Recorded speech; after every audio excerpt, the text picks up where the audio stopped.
assessing for self-improvement, directing my destiny. But first, what is assessment? Assessment is a process that determines the presence or absence as well as the extent or level of a characteristic or behavior in a person. With an assessment, one gets a better view or understanding of people's behavior, including that of oneself. Example of assessment is the beginning of life in the womb. Using some tests, the doctors are able to determine how normal the unborn baby has genetic or has a chromosomal defects.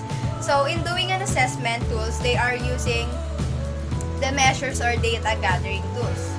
Measurement deals only with the administration of the tool and determining the numerical values of the data gathered from a tool. From a tool means it is some tests that they needed in assessment. Assessment, in contrast, includes the processes of measurement, analyzing, and interpreting, so that the assessment is full-packed and you will know what is the next step to do or to know what is the better outcome in that assessment. One of the assessment is the psychological assessment, refers to the use of specified testing procedure to evaluate the abilities, behavior, and personal qualities of the people. So assessment is a tools are important in getting information about the behavior of people. Feedbacks, reports, or narratives from others are not enough to determine someone's behavior. Rather, this data should be backed by the test results. So the assessment has a big role or have a big contribute in building profiles because it determines the interventions, developing some programs, and making personal and professional decisions. Hi everyone! I'm back and it's good to be back. By the way, again, my name is Ernessa L. Montanier, and for this video, I'm going to talk about the methods of assessment and the application of assessment. Let's get started. First, we will going to discuss about the methods of assessment. There are two methods of assessment. First, we have the formal assessment, and the second one is the informal assessment. Formal assessment are standardized and generally carried out in professional setting by experts in the behavior or characteristic being measured. They are done in an orderly and systematic manner. For example, the basis of the assessment of a person are his or her responses or scores in a test. Let's watch this video. Good day class, we will having an examination.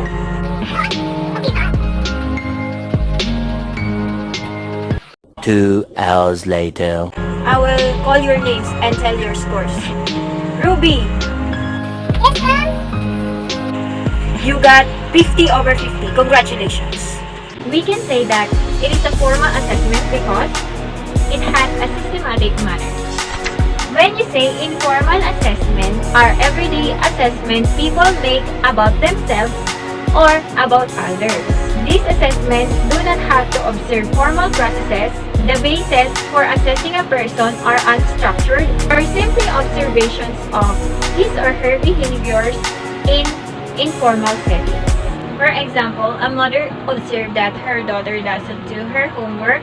She always play games, and she concluded that her daughter will not be successful in life. Let's watch this video. Kimberly, we made your homework now. Later, Mom. You're always like that. You will not be successful in your life if you're always disregarding your academics. We can say that it is a formal assessment because it is based on observations about her behavior in an informal setting. We are now in the last topic, which is the application of assessment. Assessment provides many advantages, foremost of which is to gain a better understanding of oneself. Thus, one will know exactly what areas to be improved or enhanced, and more importantly, what to do to overcome his or her weaknesses and turn them into strengths. For example, let's watch this video. Nessa is very disappointed about her scores. She asked a tutor for help so that she can improve herself, and then in the next exam she got passed and very happy. Thank you for watching. I hope that I explain this clearly and understandable. Good day everyone, I'm Maylina Siabar from BSD M1C. Today, let's talk about why do we set goals. We all know that setting goals is important, but we often don't realize how important they are as we continue to move through life. Setting goals help trigger new behavior, yours, helps to guide your focus and help to sustain that momentum in life. Goals also help align your focus and promote a sense of self-mastery. So, why do we set goals? First, they help you to think about possibilities. Setting goals will give you a time to think. Thinking your goal will give you ideas about opportunities and possibilities toward your goal. And so number 2, they give you a direction work towards. Because first of all, the benefits of having goals is giving you a direction. Direction will affect your decision making. For example, if that decision is aligned towards your goal or not. It will give you a step-by-step plan to achieve your goal. And number 3, they will give you a clear picture of where you want to go. Of course, they will give you a specific goals that you want to achieve. And number 4, they help you push yourself just a little bit more. Because by looking to your plan and thinking about your goal, it will help you to push yourself more to try harder than before. Number 5, they can give you motivation and focus. Because focus on your goal, it motivates you to achieve it. No matter what happens, goal is the reason why you have to wake up every morning and to alive or fight every single day. Lastly, let's stop by commercial ask you. Para kanino ka bumabangon? That's all. Thank you. Hello guys, I'm Judges Malana, BSTM 1C from Group 4. So today, I will be discuss why do we need to set goals. So why do we need to set goals? We need to set goals for our future as well. And if you want to succeed in life, you need to set goals. The goals are the stage you want to see in life. Just like 100,000 pesos of business income every day. These are the goals. And being able to travel abroad to get a beautiful scenery is the part of goals. And otherwise, you want a healthy body to avoid diseases is the part of goals. And all of that is the part of goals that you want to succeed in life. Because goals, it is give way direction to your life. That's all. Thank you.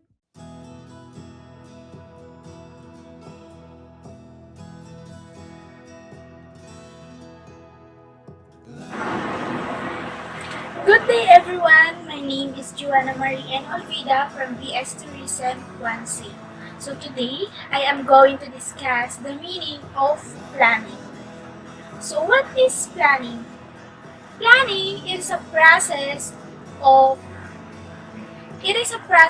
setting goals, developing strategies, and outlining tasks and schedules to accomplish the goals. It is a process of deciding in detail how to do something before actually you do it. Think about this for a second. If you want to travel, you actually plan your trip. If you are getting married, you actually plan your wedding. If you throw a party, you actually plan the event. If you want to make more money, of course you actually plan for it. Planning your life is one of the most powerful and effective way to attain what you want. And that would be all. Thank you. Hello, good afternoon. I'm Kevin Joshua Marcian from PSCM1C, and today I will be discussing some importance of planning in our life. Planning is important to stay focused on the goals despite of the constant changes of the situation around us. It means that planning will provide us a guide or a path to follow. There is a time that we encounter changes or even problems pursuing our goals. These are inevitable, but somehow, planning will make us focus on what we are trying to achieve. There will be a changes and process, but that is a part of the plan, where you will do something just to overcome it. Number two, one small and crazy idea can become a big reality one day with proper planning. I know that most of us achieve a high goals in our life, which other people think about that we are having a crazy time. Real goals is not an easy thing to achieve, especially if that's too high. That's what I've said. Proper planning will make it possible in step-by-step process until the time that the goal you dream of become the reality of your life and the effort you exert on it pays off. Number three, an idea is nothing more than a brain waves if there is no plan to execute it. It means that it is hard or impossible to pursue a goal. There is no planning because you might experience uncertainty and stress due to the lack of proper planning to execute the goals. A pleasant afternoon to each and everyone. I am Jem Selvian Snani from BSc 1C. So today, we will be talking about the importance of planning in our life. Planning provides speed, competitive advantages, confidence, direction, flexibility to fulfill your dream. Planning helps to direct and redirect future for self and others for efficient living standard. For example, if in the future you will need money immediately, what you will do? That's why most of the people save money so that they can walk towards future confidently. That's why planning is important to survive in life. A good plan requires certain basic things and conditions. Includes duration, time management, daily, weekly, and monthly actions and activities. What to do after profit? What to do in the face of loss, etc. It's sheer brainstorming and it's a lot of think tank work.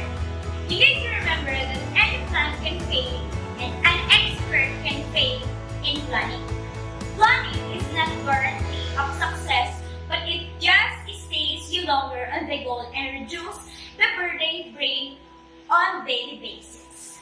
Again, I am Jem Selvian Snani. Thank you for listening. Good afternoon, everyone. I am Jamaica Karina Verona. Our topic is about goal setting and action planning. Goal setting is the process of taking active steps to achieve your desired outcome. Each of these major goals can be broken down into smaller, more attainable goals that will propel you towards success. And also, goal settings involve the development of an action plan designed in order to motivate and guide a person or group toward a goal. Goals are more deliberate than desires and momentary intentions. There are three types of goals: the process, performance, and outcome goals. So process goals are a specific action or processes of performing. Process goals are 100% controllable by the individual. Next is performance goals. These goals are based on personal standard. Personal goals are mostly controllable. Last is outcome goals. These goals are based on winning. Outcome goals are very difficult to control because of other outside influences. So let's proceed to the 5 golden rules of goal setting. First is set goals that motivate you. When you set a goal, it has to mean something and there has to be a value to achieving it. We have a lot of things on our mind, so there's nothing wrong with having a little help. Secondly, set SMART goal. You may have heard of this already, but if you haven't heard about this acronym, here's what it stands for. S stands for specific. Your goal is to be as specific as possible, because otherwise they won't give you direction to follow. Next is measurable. Give yourself realistic deadlines to reach the task at hand. Add specific dates, amounts, etc. Make your progress quantifiable. Third is attainable. Be honest with yourself. Fourth is relevant. Align your goals with the direction you want your life and career. Balance the alignment between the long-term and short-term will give you the focus. Last is accountability. Create a finish line you will get to celebrate when you accomplish your goals. Third is write down your goals. Really start every day writing down a list of to-dos as well as fill out a calendar with meetings for the day. This is a best practice for me because it makes things tangible and be accountable. Next is put and plan in action. It's easy to get so focused on the outcome that you forget the step needed to achieve the outcome. Working the plan make you successful. That's all, thank you. So let's proceed to the next reporter, Miss Oliverio. Good day everyone, my name is Gracie Oliverio from BSTM1C. Now, I will talk about action planning. Before I will proceed to the main meaning of the action plan, I will differentiate first the goal setting and action planning. The difference between these two is that the goal setting is the object of person's ambition or effort, an aim or desired result, while action planning is a detailed proposal for doing or achieving something. Again, what is action planning? An action plan is a detailed plan with specified action that are needed to achieve a goal or to complete a process. It can also consist of a series of steps that must be taken to complete a certain strategy. The importance of an action planning, it will help you to monitor your progress in where it helps change makers turn their vision into reality, and it increases efficiency and accountability within an organization. There are 3 points in action planning: prepare, implement, and lead. Here are some steps to create an action plan. Step 1, define your end goals. Step 2, list down the steps to be followed. Step 3, prioritize the tasks and add deadlines.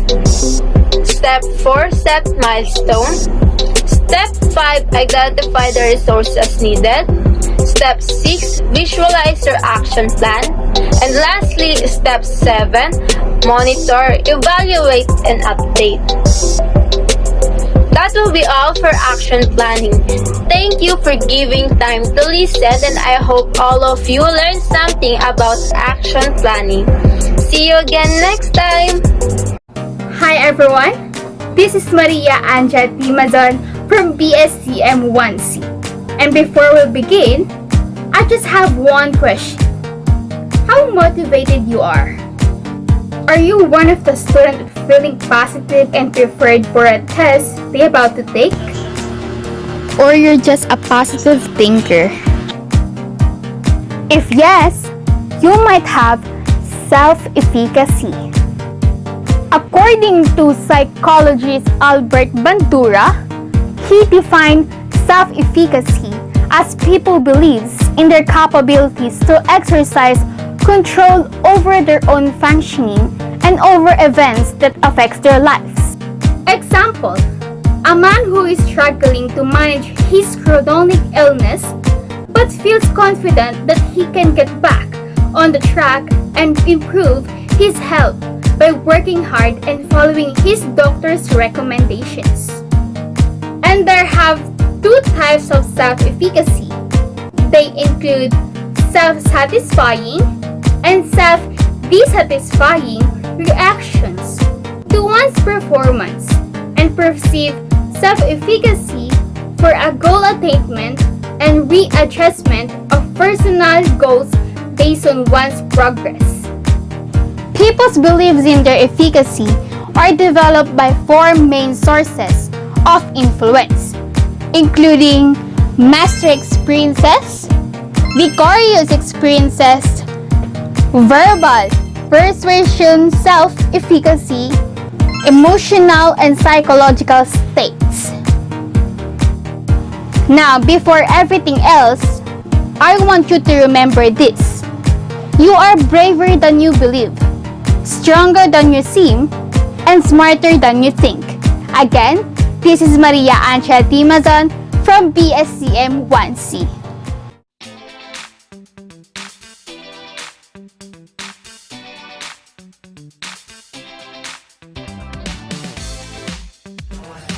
Good day everyone, I'm Marnie Manyaska from BSTM1C. So today I'm going to discuss about human agency. Agency refers to the human capability to influence one's functioning and the course of events by one's actions. There are 4 functions through which human agency is exercised. One such function is intentionality. People form intentions that include action plans and strategies for realizing them. The second function involves temporal extension of agency through forethought.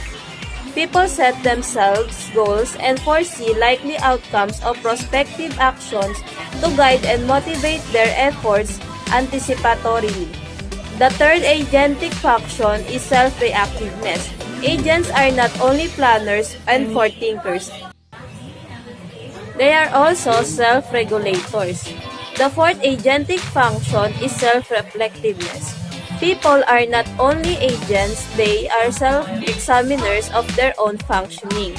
Through self-function, they have self-awareness, they reflect on their personal efficacy, the soundness of their thoughts and actions, the meaning of their pursuits, and make corrective adjustment if necessary.